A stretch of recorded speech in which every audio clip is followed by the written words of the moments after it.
Buenas tardes.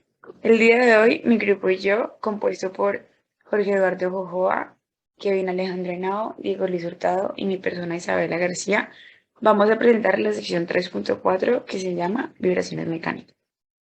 En primer lugar, vamos a exponer los objetivos, los cuales son cuatro. El primero, reconocer el concepto de vibraciones mecánicas. El segundo, reconocer el movimiento libre no amortiguado. El tercero, reconocer el movimiento libre amortiguado. Y el cuarto, reconocer un ejemplo de una aplicación de los conceptos del capítulo. Entonces vamos a iniciar con el concepto de vibraciones mecánicas. ¿Qué es una vibración mecánica? En este caso podemos verla con este ejemplo de un resorte, en el cual vemos el movimiento de un sólido, en este caso la masa m, alrededor de un punto de equilibrio que podemos verlo que está aquí en esta distancia de x, en el cual esta masa entra en un movimiento alternativo, en este caso oscilatorio, ya que tenemos un resorte.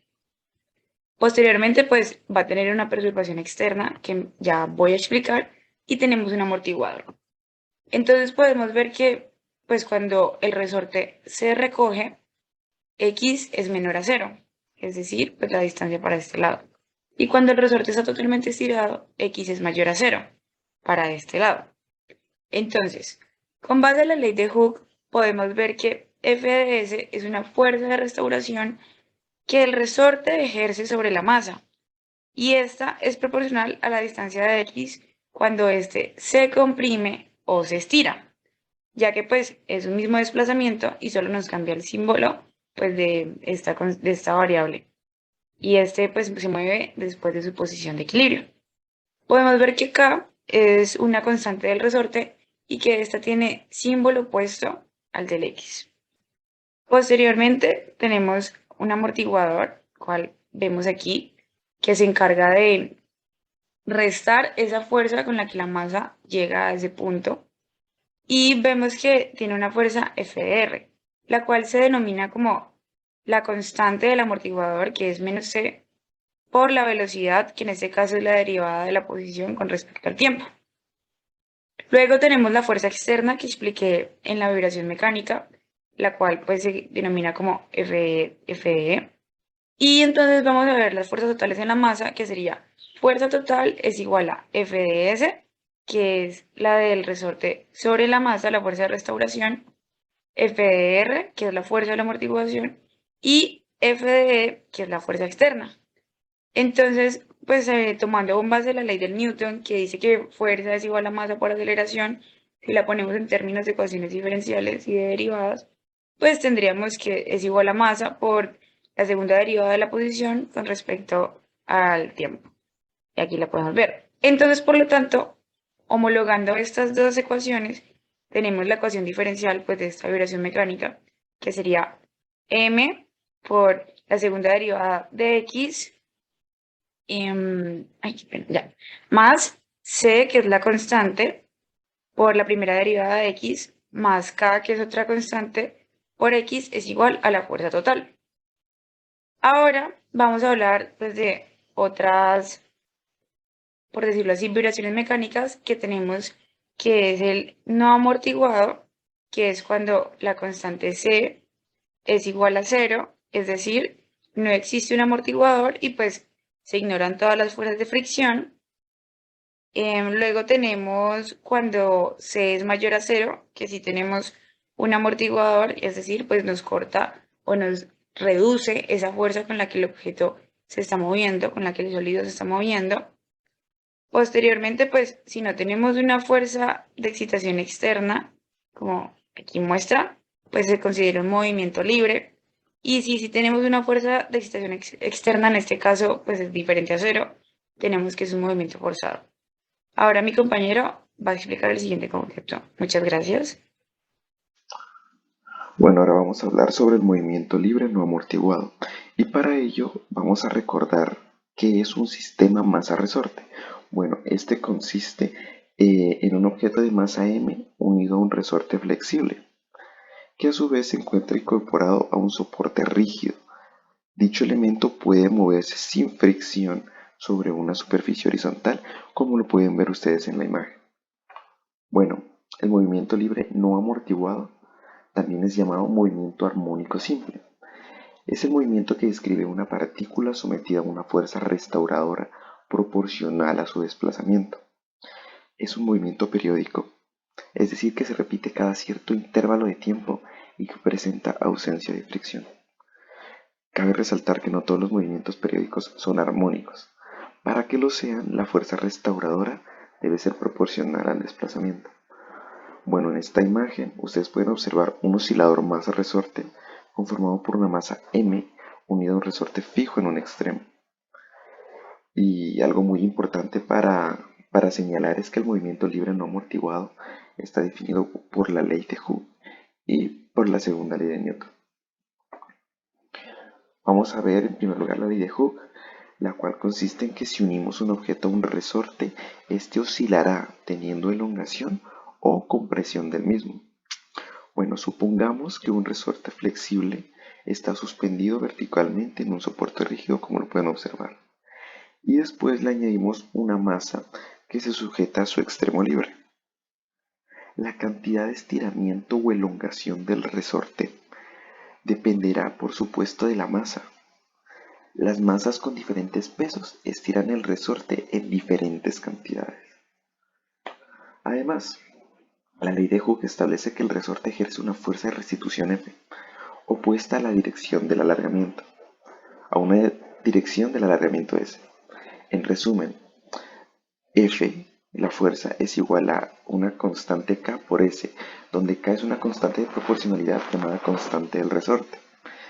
Si la masa se desplaza una distancia x de su posición de equilibrio, la fuerza restauradora del resorte está dada por esta expresión.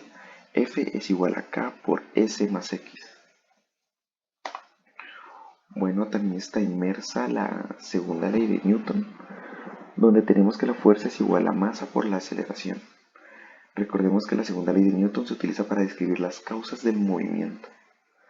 La razón de cambio de la cantidad de movimiento de un cuerpo con respecto al tiempo es proporcional a la fuerza resultante que actúa sobre este cuerpo. Entonces, después de que una masa se anexa a un resorte, como lo vimos anteriormente en la ley de Hooke, y estira el resorte una cantidad S, el sistema alcanza una posición de equilibrio, en el cual el peso se balancea por la fuerza de recuperación Ks. Recordemos que el peso está dado por el producto de la masa por la gravedad. Bueno, después de unir una masa m a un resorte, este lo estira a una longitud s, como ya lo había explicado, y llega a una posición de equilibrio en la que el peso W, pues W está equilibrado por la fuerza de restauración. Y eso pues nos da la posición de equilibrio, dada por esta igualdad. Ahora vamos a deducir la ecuación diferencial del movimiento libre no amortiguado. Si se supone que no hay fuerzas de retardo que actúen sobre el sistema y que la masa oscile libre de otras fuerzas externas, estamos hablando de un movimiento libre y podemos igualar la segunda ley de Newton con la fuerza neta, o pues la fuerza resultante de la fuerza restauradora y el peso. Entonces recordemos que según la ley de Hooke tenemos que el peso menos la fuerza restauradora es igual a cero. Y según la segunda ley de Newton tenemos que la fuerza está dada por el producto de la masa por la aceleración.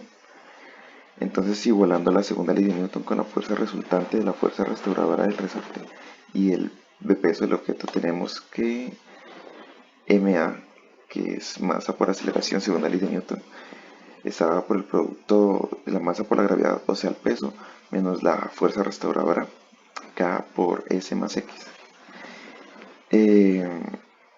Y recordemos que aquí tenemos que según lo que nos dice la ley de Hooke, que esto es equivalente a cero. Por lo tanto, tenemos esta nueva igualdad, masa por aceleración es igual a menos k por x. Y teniendo en cuenta la posición del equilibrio donde la fuerza de restitución es igual al peso de la masa que hace estirar el resorte, podemos tener esta nueva igualdad, que es llamada igualdad de posición de equilibrio de Hooke. Por otro lado, tomando la aceleración como la segunda derivada de la posición x del objeto, podemos tener esta nueva igualdad, y a esta la dividimos entre la masa, obteniendo la siguiente ecuación diferencial de segundo orden. Teniendo en cuenta que la constante del resorte sobre la masa es igual a una velocidad angular, tenemos una ecuación diferencial homogénea, como lo pueden observar. Y para resolver esta ecuación diferencial vamos a utilizar una ecuación auxiliar, según el método de las ecuaciones lineales homogéneas con coeficientes constantes. Podemos resolver a través de la fórmula cuadrática y observamos que las soluciones que tienen este sistema de ecuaciones son soluciones complejas, porque tiene una raíz negativa. Qué pena, el Euler lo podemos sobreescribir como coseno de WT y podemos encontrar la solución final, que está por x con respecto al tiempo es igual a una constante 1 por coseno de WT más una constante 2 por el seno de WT. Y de esta forma queda resuelta la ecuación para encontrar la posición del objeto en cualquier instante del tiempo. Podemos encontrar estas constantes K1 y K2 con condiciones iniciales de velocidad y posición de la partícula en algún instante del tiempo determinado. Bueno, vamos a continuar con lo que nos aportó nuestro compañero Jorge. Aclaro que voy a ir sin mucho detalle y un poco rápido porque ya probamos y la verdad que no nos da el tiempo, así que si tienen preguntas, pues las pueden hacer. Entonces, básicamente llegamos a esto que es la solución de nuestra ecuación diferencial homogénea de coeficientes constantes, pero como estamos hablando de un movimiento armónico simple, necesitamos llevar o poner esta función en otros términos que nos permitan estudiar mejor el fenómeno. Entonces, si planteamos un triángulo rectángulo, podemos hallar las siguientes expresiones, que esto vendría siendo la amplitud, y estas expresiones que nos van a servir más adelante, aclarando que aquí se hizo un renombramiento de K1 y K2 como A y B respectivamente. Aquí estamos hablando cómo es que se halla el ángulo de fase correcto, pero pues por el tiempo no lo vamos a explicar. Pero básicamente es que dependiendo del signo de las constantes, tenemos que escoger qué ángulo, qué expresión del ángulo de fase usar para encontrar el ángulo correcto. Si hacemos el cambio de constantes, tenemos que A y B, que las podemos despejar de las expresiones que habían arriba del triángulo rectángulo, serían esta expresión de aquí, ¿sí? Y aplicamos factor común de la amplitud y por la fórmula aditiva del coseno nos queda lo que, bueno, esta es la expresión y si la aplicamos nos queda lo que está aquí, que ya es lo que queríamos, ¿sí? Una expresión que nos ayuda a explicar mejor el fenómeno. ¿Por qué? Porque tiene la amplitud, porque tiene la frecuencia angular, tiempo, obviamente, y el ángulo de fase. Entonces, pues aquí vemos estas cosas y a esto es lo que se le denomina un movimiento armónico simple. Entonces, algunas propiedades de esto son el periodo, que es cuánto tiempo le toma dar una oscilación, la frecuencia, que es el número de oscilaciones por segundo, y el tiempo de retardo, que es cuánto le toma a la solución general, sí, a la solución general parecerse a una solución tipo coseno. Entonces, lo que vamos a hacer ahora es que si tenemos condiciones iniciales, pues podemos llegar a una expresión general más fácil y además conocer quién es A y B. Entonces, simplemente tenemos la función de posición, eh, aplicamos pues la condición inicial y nos queda dando que x sub 0, que es la elongación inicial, es A, y si hacemos lo mismo con la derivada de la posición, que es la velocidad, nos da que B es igual a la velocidad sobre la frecuencia angular. Mediante eso podemos despejar esta amplitud, que recordemos que, bueno, por el triángulo rectángulo es la hipotenusa, y si lo despejamos con estos valores de acá, nos da esta expresión de aquí. Listo, vamos a ir con la aplicación, en este caso, un ejemplo. Entonces tenemos un cuerpo de 400 gramos, está unido al extremo de un resorte estirado de 40 centímetros por una fuerza de 14,4 newtons. En el tiempo t igual a 0, el cuerpo es movido 1,6 metros a la derecha, estirando el resorte, estirando el resorte y aplicando un movimiento con una velocidad inicial de 8 metros sobre segundo a la izquierda. Encuentre la función posición de la forma que fue la que hallamos ahorita y obtengamos la amplitud y el periodo. Perfecto. Entonces aquí cambiamos las unidades, ¿sí? Cambiamos las unidades porque estamos trabajando en kilogramos y metros. Hallamos la constante de elasticidad que se halla con la fuerza y el valor de estiramiento que nos dan al comienzo, ya sabemos cómo hallamos esto, entonces es lo que vamos a utilizar, pero primero debemos hallar la frecuencia angular, que nos da 9,48. Luego, mediante las condiciones iniciales, hallamos el ángulo de fase, que en este caso, como A es positiva y B es negativa, nos va a dar en el cuarto cuadrante y nos daría 5,8 radianes. Y al reemplazar ya en la fórmula, nos daría que tendremos una amplitud de 1,8, una frecuencia angular de 9,48 y un ángulo de fase de 5,8. Y pues ya lo vimos, amplitud de 1,8 metros. Y en este caso el periodo sería 0,66 segundos. Muchísimas gracias. Bien, ahora el movimiento libre amortiguado. Como habíamos visto anteriormente, teníamos esta ecuación para describir este tipo de movimientos, donde C es la constante de amortiguación y K la constante del resorte. Esta ecuación la podríamos escribir como x doble prima más, por la segunda derivada de x, más 2 veces p por x, su primera derivada, más omega sub 0 al cuadrado por x. Esto lo igualamos a 0. En este caso tendríamos que omega sub 0 va a ser igual a la raíz cuadrada de k sobre m, que era lo que ya se había encontrado anteriormente. Y p vendría a ser igual a la constante de amortiguamiento sobre 2m, y esto tiene que ser mayor que 0. Ahora, la ecuación característica de la anterior que encontramos es r al cuadrado más 2pr más omega sub 0 al cuadrado. Esto viene a ser igual a 0. Entonces, las raíces de esta ecuación vienen dadas, ambas raíces, por menos p más o menos este factor que está aquí elevado a medio, es decir, la raíz cuadrada de p al cuadrado menos omega sub 0 al cuadrado. Ahora, tendremos entonces que este factor es el que va a definir el signo de estas raíces. P al cuadrado menos omega sub 0 al cuadrado va a ser igual a C al cuadrado sobre 4m al cuadrado, que era lo que ya se había definido anteriormente para P, menos K sobre M, que ya sabemos que omega sub 0 viene a ser la raíz de este término, al elevar al cuadrado vamos a obtenerlo de aquí. Desarrollar esta resta de fracciones, vamos a obtener C al cuadrado menos 4km sobre 4m al cuadrado. Este, el numerador, es el que va a definir los tres casos que se van a dar a continuación. El caso de sobreamortiguado, cuando la constante de amortiguamiento es mayor a la constante crítica, a la constante de amortiguamiento crítico, que viene a ser 4K por M. Este factor que tenemos aquí es el que vamos a llamar C sub CR, o constante de amortiguamiento crítico.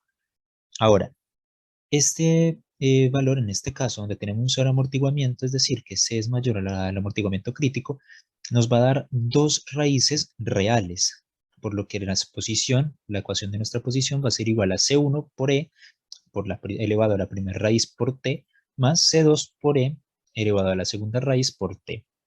En este caso observamos en la gráfica que no se producen oscilaciones y que cuando el tiempo tiende a infinito, el sistema va a llegar a su punto de equilibrio. Ahora, tenemos el caso críticamente amortiguado, donde C, constante de amortiguamiento, es igual al amortiguamiento crítico. Entonces, en este caso vamos a obtener raíces iguales, que por el teorema precisamente de raíces iguales, vamos a tener que la posición va a ser igual a E elevado a menos P por T, multiplicado por la constante de integración 1 más la constante 2 por T. En este caso, el sistema va a pasar una vez por el punto de equilibrio, como se aprecia en la gráfica, y también cuando tiende el tiempo al infinito, va a llegar a su punto de equilibrio. X de t va a ser 0. Ahora tenemos el caso del subamortiguado. El subamortiguado es cuando la constante de amortiguamiento es menor al amortiguamiento crítico. Aquí vamos a tener raíces imaginarias, con un término imaginario aquí, por lo que nuestra solución para la posición va a ser este término que se muestra en pantalla.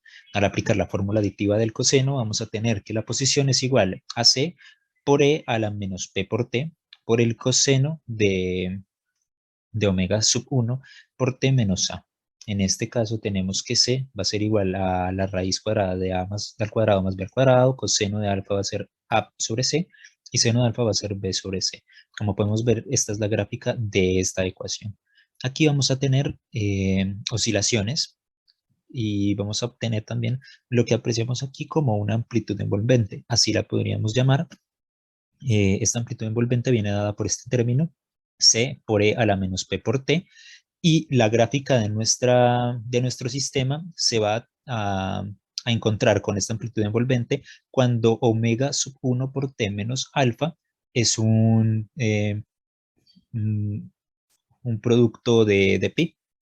Entonces, en estos casos de subamortiguado no tenemos un movimiento periódico, puesto que va a cambiar, eh, va a cambiar tanto las oscilaciones, va a cambiar tanto el periodo, por lo que tendríamos aquí la frecuencia angular, o sea, tendríamos que llamar a la frecuencia angular una pseudofrecuencia. El periodo vendría a ser definido ahora por T1, que sería igual a 2pi sobre omega sub 1, y tendríamos que C por E a la menos P por T va a ser una amplitud variable con el tiempo. Eso es todo, entonces, muchachos. Muchas gracias.